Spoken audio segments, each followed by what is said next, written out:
이 종목은 대체 왜 이런 움직임을 보일까 고민하는 시간입니다. 특징주 점검할게요.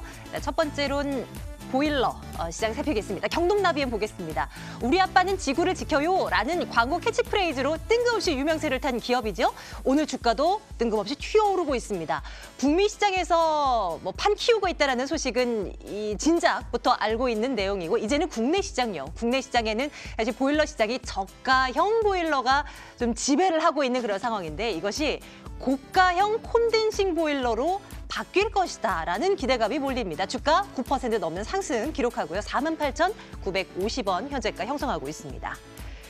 화장품주 요즘 투자 전략을 챙겨주시는 전문가들의 얘기를 들어봤을 때 제일 먼저 나오는 얘기가 낙폭 과대주 잡아라라는 얘기잖아요. 화장품주가 그 맥락으로 함께 할 수 있을까요? 오늘 일제히 반등이 나오는데 단연 한국콜마가 좀 불을 지핀 것이 아닌가 싶습니다. 어닝 서프라이즈를 기록했고 장 초반부터 강한 모습에 다른 종목들도 덩달아서 좀 올라가는 모습인데요. 한국콜마홀딩스가 8%대, 제닉도 6%대, 장 초반보다 확실히 강한 모습 보여주고 있네요. 솔브레인 보겠습니다. 낙폭 과대 컨셉의 또 다른 쪽이라고 볼 수 있을 것 같아요. 반도체 부품, 장비주들 말입니다. 솔브레인 오늘은 사실 1%대의 조정이 들어간 상황이지만 올해 들어서 흐름 괜찮고요. 어제도 특히 7% 넘게 뛰어오르면서 추천주로서 많이 좀 언급이 됐던 종목이기도 하고요. 올해 고마진 제품들을 판매하면서 수익성이 더 개선될 것이라는 전망이 있는데 전략 한번 챙겨보도록 하겠습니다.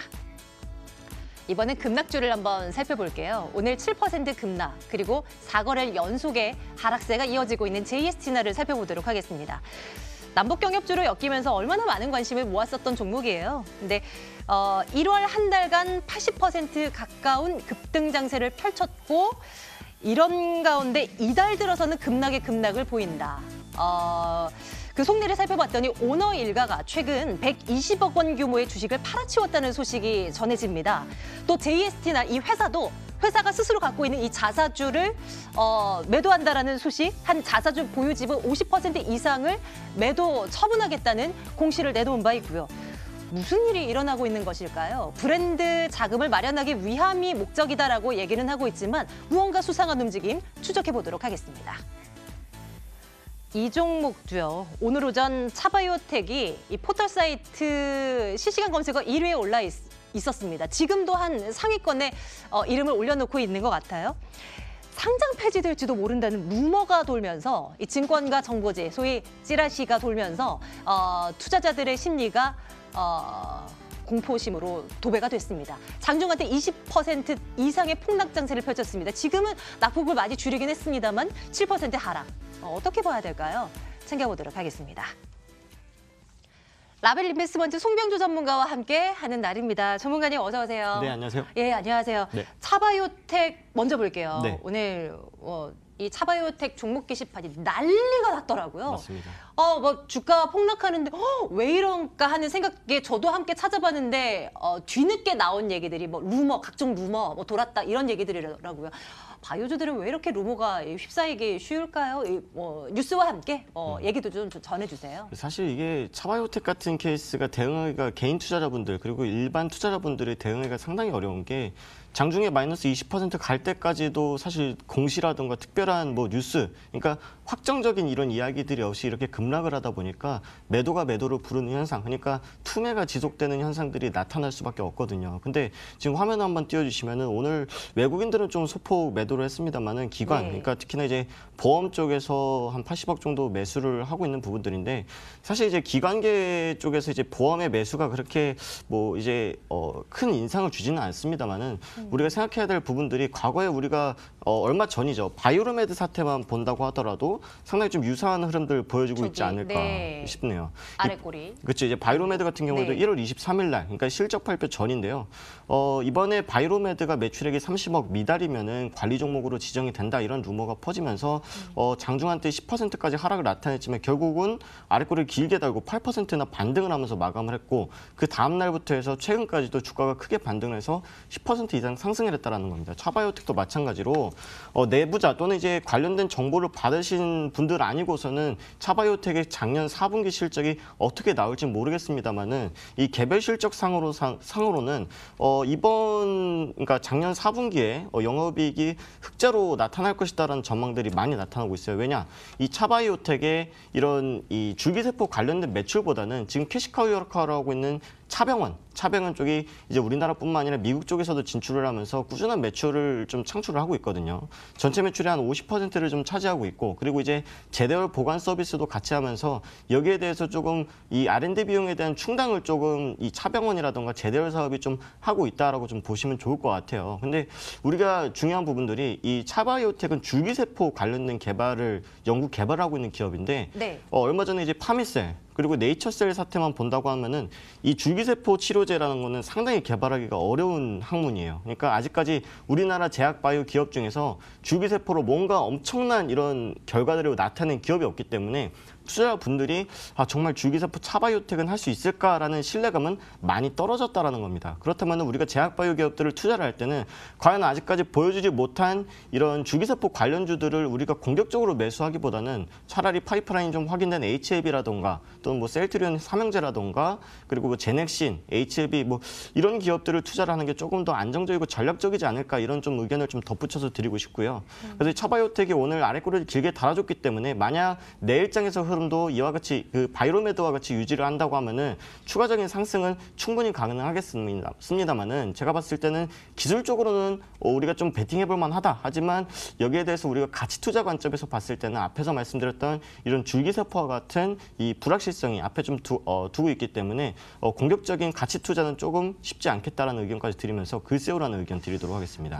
좋아요. 차바이오텍에 대한 투자 의견은 글쎄요. 그러면 말씀 주셨던 바이오주 가운데 뭐 셀트리온 3인방, 제넥신, 또 HLB 이런 종목은 지금 뭐 들어가도 괜찮다 이 말씀이신 거죠? 맞습니다. 제넥신 같은 경우 실제로 제가 이제 트레이딩을 하고 있는 종목이고 실제로 수익 네. 중이고 있는 종목인데요. 이 제넥신 같은 경우 파이프라인, 그러니까 기술 수출은 아니더라도 다른 제약 바이오 기업에게 이 제넥신이 가지고 있는 파이프라인을 활용해서 신약 개발까지도 하고 있는 상황이기 때문에 여기에 대해서 좀 공격적으로 투자를 하셔도 좋은 자리이고 좋은 기업이다라는 말씀까지 드리겠습니다. 얘네처럼 또 모든 것이 그렇겠지만 테마라는 것이 모든 것이 그렇겠지만 좋다 해서 모든 바이오 종목들이 다 잘 나가는 그런 시대는 이제 저물었잖아요. 그 안에서도 옥을 분명히 가릴 수 있는 눈이 필요해 보입니다. 일단 차바이오텍은 글쎄요 의견이었고요. JS티나로 가보겠습니다.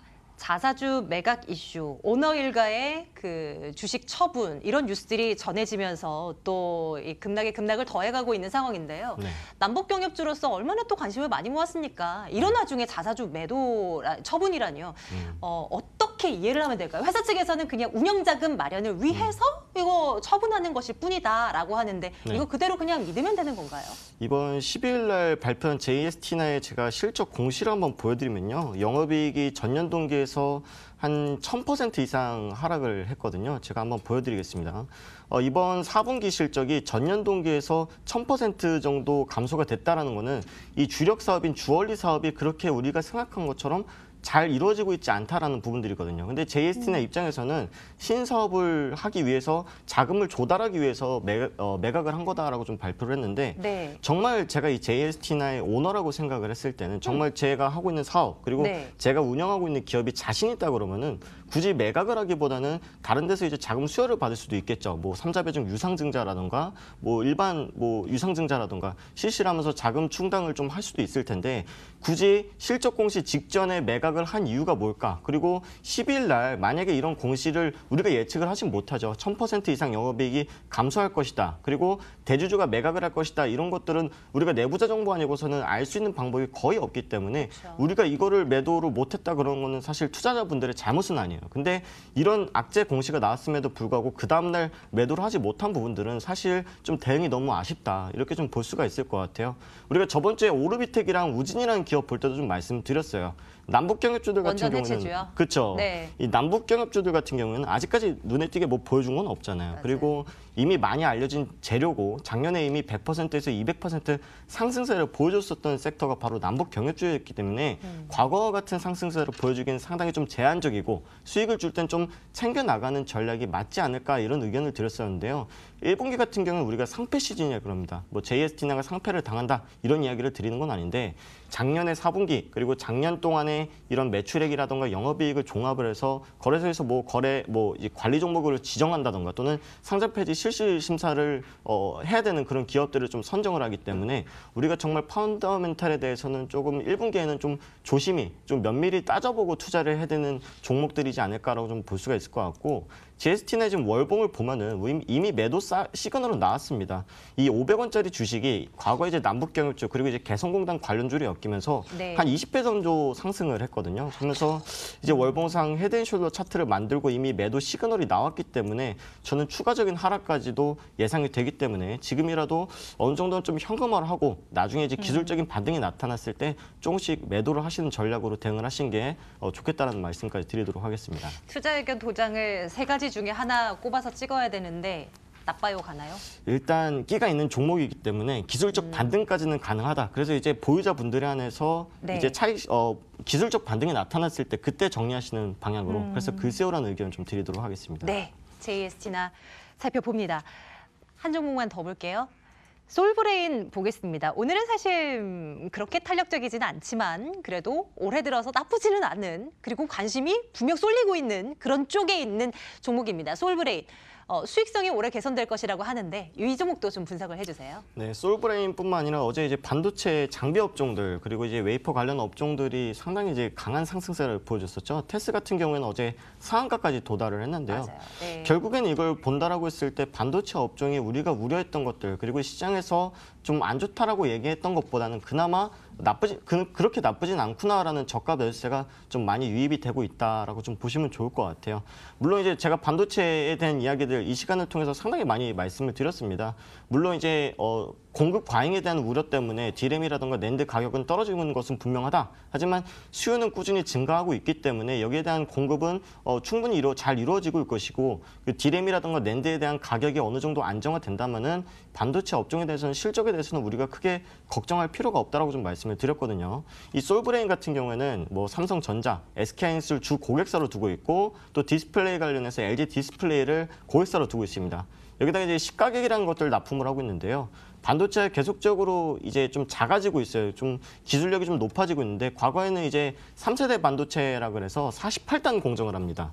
반도체 칩이 얇은 거를 높게 쌓아가지고 눌러가지고 48단까지만 쌓아도 이 정말 기술력이 좋구나라는 평가를 받았는데 요즘에는 90단 이상의 적층형 반도체도 나오고 있고요. 삼성전자는 3D 적층형 반도체까지 나오고 있는데 이런 반도체들이 최근에 이제 이 LG에서 내놓은 노트북만 본다고 하더라도 계속 얇아지고 가벼워지고 있거든요. 그럼 거기 안에 들어가는 반도체도 작아지고 가벼워져야 되기 때문에 공정도 상당히 기술력이 높아져야 됩니다. 그러면은 이 반도체가 칩이 높아짐에도 불구하고 가벼워지려면은 공정을 미세하게 해야 되거든요. 네. 그럼 미세하게 하다 보면은 이 미세먼지라든가 불순물들이 우리가 육안으로 좀 보기가 어려운데 그런 것들을 세척하기 위해서 만드는 게 시가격이라고 하는 건데요. 이 시가격에 대한 수요, 그러니까 반도체의 수요가 견조하게 좀 나타날 것이기 때문에 시가격에 대한 수요도 좋을 것이다라고 좀 보고 있기 때문에 솔브레인에 대해서는 지금부터 저가 매수를 들어가셔도 좋겠다라는 말씀까지 드리도록 하겠습니다. 한 어느 정도 선까지 올려다 볼 수 있을까요? 가격 전략도 좀 챙겨주세요. 네, 일봉 먼저 좀 보면서 말씀을 드리도록 할게요. 업황이 좋음에도 불구하고 10월 달에 시장이 안 좋아서 너무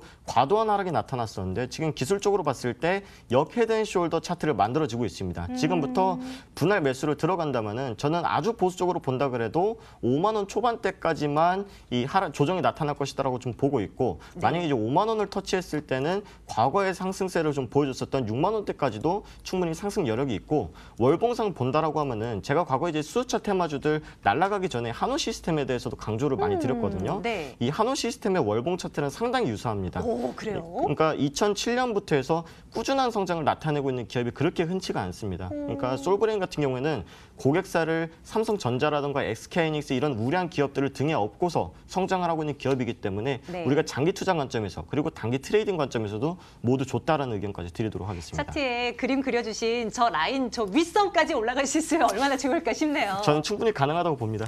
네. 그래요? 자신 있게 이 종목 말씀 주시는데요. 솔브레인 당연히 투자 의견 좋아요이고 오늘 살펴본 종목 가운데도 좋아요 의견은 하나이고 그렇다면 마지막 질문. 전체 종목, 수많은 종목 가운데서도 솔브레인을 탑으로 꼽을 만한 거예요? 그러면 이제 탑픽으로 드리는데 이 솔브레인의 월봉 차트랑 비슷한 아까 이제 한호 시스템 한번 보여드리면서 좀 말씀을 드릴게요. 이렇게 월봉상 중간중간 이제 변동성이 나오지만 꾸준하게 이제 우상향을 하고 있는 차트를 보기가 어렵다고 말씀드렸잖아요. 이렇게 우리가 지지선을 터치를 했을 때 가장 중요한 변곡점이고 우리가 적극적으로 매수해도 되는 자리다. 그러니까 솔브레인 같은 경우도 유사한 차트 흐름을 만들어내고 있기 때문에 한번 좀 지켜보셔라 이렇게 말씀을 드리도록 하겠습니다. 내일장 탑픽 강력 추천 솔브레인으로 접수해 두겠습니다. 라벨 인베스트먼트 송병조 전문가와 함께했고요. 고맙습니다. 감사합니다.